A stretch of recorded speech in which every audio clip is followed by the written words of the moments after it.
இந்த ஊர்ல யாரையாச்சும் பாம்பு கடிச்சிருச்சுன்னா அவங்க யாரும் ஆஸ்பத்திரிக்கோ வைத்தியர்கிட்டயோ போறது இல்லைங்க. பாம்பு கடிச்சால இந்த ஊர்ல இருக்கிற கோயிலுக்கு உடனே தூக்கிட்டு வந்துடுறாங்க. நடுராத்திரி போனா கூட கோயில் மணி அடிச்சா போதும் உடனே பூசாரிகள் வந்து நடைய திறந்துடுறாங்க.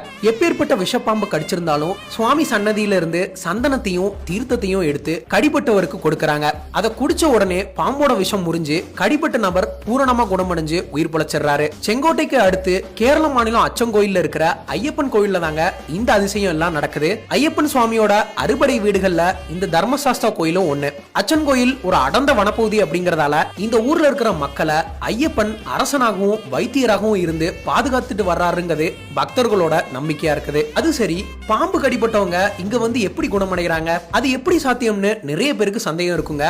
இந்த கோயில்ல இருக்கக்கூடிய சுவாமி சிலையை வடிச்ச சிற்பி என்ன பண்ணிருக்காருன்னா, தர்மசாஸ்தாவோட கட்டளைப்படி இந்த மலைப்பகுதியில இருக்கிற ராஜநாக பாம்போட விஷத்தை வச்சு சிலையை செதுக்கிருக்காராம். அதாவது சிலையை செதுக்கும் போது ஒளிய தண்ணியில முக்கி செதுக்கிறதுக்கு பதிலா அவர் ஏற்கனவே ரெடி பண்ணி வச்சிருந்த அந்த பாம்பு விஷமுறிவு மருந்துல முக்கி சிலையை செதுக்கியதா கூறப்படுது.